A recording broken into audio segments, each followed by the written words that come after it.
اب اس کے بعد میں محمد سائم الدین محمد خطیب صاحب کو دعوت دیتا ہوں اور ان کی تقریر کا عنوان ہے مسلمان اتحاد و اتفاق۔ پوسد کے رہنے والے حفظ اول میں تعلیم حاصل کر رہے ہیں۔ الحمدللہ رب العالمین والصلاة والسلام علی الانبیاء والمرسلین، اما بعد، اعوذ باللہ من الشیطان الرجیم، بسم اللہ الرحمن الرحیم۔ وقال اللہ تعالی فی القرآن المجید واعتصموا بحبل اللہ جميعا ولا تفرقوا واذكروا نعمة الله عليكم إذ كنتم أعداء فألف بين قلوبكم فأصبحتم بنعمته إخوانا۔ وقال النبي صلى الله عليه وسلم المسلم أخي مسلم۔ وقال في مقام آخر المؤمنون كجسد واحد، أو كما قال عليه الصلاة والسلام۔ میرے عزیز اساتذہ اکرام اور میرے ہم مکتب ساتھیوں، السلام علیکم ورحمۃ اللہ وبرکاتہ۔ آج اس انجمن کے موقع پر میرا موضوع خطابت مسلمان اور اتحاد و اتفاق ہے۔ آج ہمارے اندر نفرتوں، عداوتوں اور آپسی تنازع کی ایک مہلک بیماری ہر مسلمان کے رگ و ریشوں میں سما چکی ہے۔ آج ہمارے اندر نفرت اور عداوت پیدا ہو چکی ہے، جس کی بنا پر مسلمان ذلت اور رسوا ہو رہے ہیں۔ آج ہماری مختلف تنظیموں اور جماعتوں میں اتحاد و اتفاق باقی کیوں نہیں؟ اس کی کیا وجہ ہے؟ کوئی اپنے آپ کو سنی کہتا ہے، کوئی اپنے آپ کو بریلوی کہتا ہے، کوئی اپنے آپ کو دیوبندی کہتا ہے، کوئی اپنے آپ کو وہابی کہتا ہے۔ آج ہماری ان تنظیموں اور جماعتوں میں اتحاد و اتفاق باقی کیوں نہیں رہا؟ اس کی کیا وجہ ہے؟ ایک بنیاد ہے جس کی بنا پر یہ تمام تنظیمیں اور جماعتیں متحد ہو سکتے ہیں۔ وہ بنیاد قرآن و حدیث ہے، جس پر شیعہ، سنی، بریلی، تبلیغی ہر کوئی اس پہ یقین رکھتی ہے، اور اس کی للکار کو سننے کے بعد ہر کوئی ایک متحد ہو سکتے ہیں اور ایک پلیٹ فارم پر آ سکتے ہیں۔ برادران ملت، آیا آپسی تنازعات اور تشاجرات کی خلیج کو دور کیا جا سکتا ہے، عداوت اور نفرت کی دیوار کو منحدر کیا جا سکتا ہے۔ شرط یہ ہے کہ ہم قرآن کی للکار کو سننے والے بنیں۔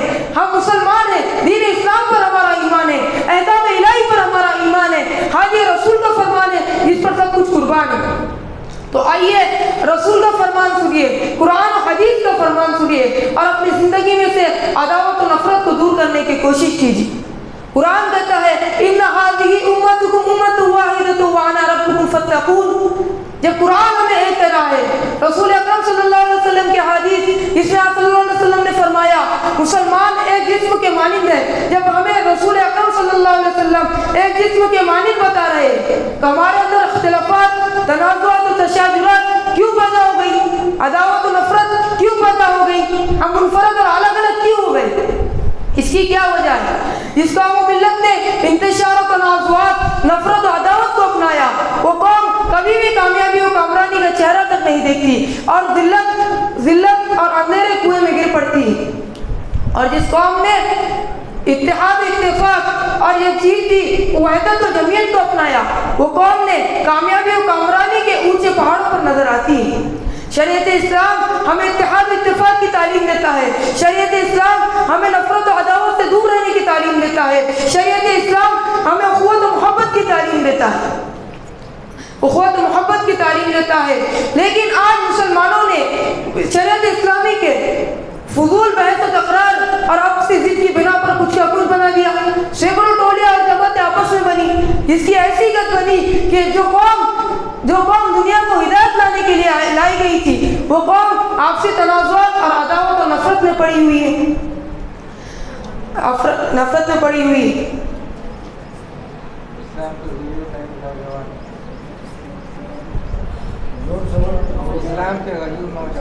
اسلام کے غیور نوجوانوں، آپسی تنازعات اور تشاجرات کی بنا پر سینکڑوں غیر مسلمان ہونے سے رک گئے۔ ڈاکٹر امبیڈکر جو ہندو اور ہریجن پسماندہ ذاتوں کے ایک مقبول رہنما تھے، وہ ہندوستان کی پوری ہریجن آبادی کے ساتھ اسلام قبول کرنا چاہتے تھے۔ جب گاندھی جی کو پتہ چلا تو انہوں نے کہا آپ کون سا اسلام قبول کرنا چاہتے ہیں؟ آپ شیعہ مسلم ہونا چاہتے ہیں یا سنی مسلم؟ اگر آپ شیعہ مسلم ہونا چاہتے ہیں تو اس میں بھی کئی مذہبی فرقے ہیں، آپ کون سے فرقے کا اسلام قبول کریں گے؟ اگر آپ سنی مسلم ہونا چاہتے ہیں جیسے وہابی، دیوبندی، بریلوی، آپ کون سے اسلام قبول کریں گے؟ ڈاکٹر امبیڈکر نے کہا کہ میں تو سمجھتا تھا کہ اسلام ذات پات تو نہیں مانتا، جس کی بنا پر میں اس سے محبت کرتا تھا، اس کے بعد انہوں نے اپنا ارادہ تبدیل کر دیا۔ یہ وہ عبرت کی داستان ہے جس کی سیاہی تاریخ کے پنوں میں ابھی تک خشک نہیں ہوئی۔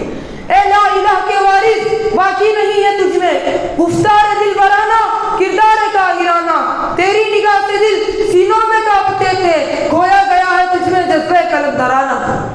یہ سب کچھ معاملات آپسی تنازعات اور نفرت کی بنا پر ہو رہا ہے، نفرت کی بنا پر ہو رہا ہے۔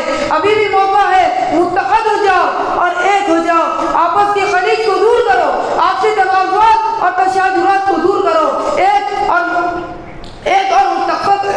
متحد ہو جاؤ۔ قرآن للکار کر دیتا ہے وَاعْتَصِمُوا بِحَبْلِ اللَّهِ جَمِيعًا وَلَا تَفَرَّقُوا۔ جب قرآن ہمیں ایک کہہ رہا ہے، شریعت اسلام اخوت و محبت کی تعلیم دیتی ہے، شریعت اسلام ہمیں اتحاد اتفاق کی تعلیم دیتی ہے، اخوت و محبت کی تعلیم دیتی ہے۔ کسی شاعر نے کیا خوب فرمایا، ایک ہو جائے تو بن سکتے ہیں خورشید و مبین، ایک ہو جائے تو بن سکتے ہیں خورشید و مبین، ورنہ ان بکھرے ہوئے تاروں سے کیا بات بنے۔ شاہدان ملت رسول اکرم صلی اللہ علیہ وسلم کے فرمان پر غور کریں۔ محسن کائنات صلی اللہ علیہ وسلم نے فرمایا المؤمنون للمؤمنین کالبنیان یشد بعضہ بعضا، مومن ایک مومن کے لیے ایسا ہے جیسے ایک ستون پر دوسرے سے باندھ دیا گیا۔ اس حدیث پر غور تو کیجئے، چاروں سو وحدت، اخوت و محبت ہی نظر آئی ہے۔ وہ مسلمان جو فرمان رسول پر عمل کرنے کا دعویٰ کرتا تھا، آپ کے تنازعات اور عداوت اور نفرت میں پڑا ہوا ہے۔ ایک مسلمان دوسرے مسلمان کو تکلیف اور ایذا پہنچانے میں ذرا سی بھی گریز نہیں کرتا۔ حالانکہ محسن کائنات صلی اللہ علیہ وسلم نے فرمایا المسلمون کجسد واحد، مسلمان ایک جسم کے مانند ہے۔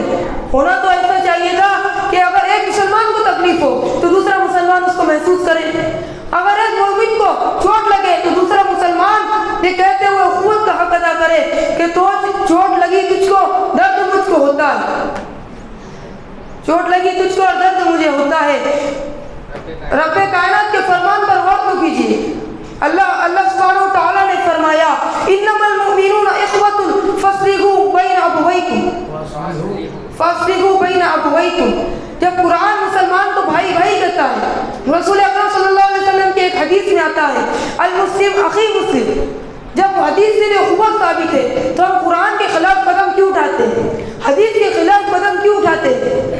درد مندان اسلام، ہم مسلمان ہیں، آپس میں بھائی بھائی ہیں۔ ہم شیعہ بعد میں سب سے پہلے مسلمان، ہم سنی بعد میں سب سے پہلے مسلمان، ہم دیوبندی بعد میں سب سے پہلے مسلمان، ہم وہابی بعد میں سب سے پہلے مسلمان۔ آئیے ہم قرآن کی للکار کو سننے والے بنے اور ہمارے اندر سے نفرت اور عداوت کو دور کرے اور یکجہتی و وحدت کو اپنائیں۔ آخر میں اللہ سبحانہ و تعالیٰ سے دعا ہے کہ ہمارے اندر اتحاد اتفاق پیدا کرے اور عداوت و نفرت کو ہم سے دور کر دے۔ آمین۔ وآخر دعوانا الحمدللہ رب العالمین۔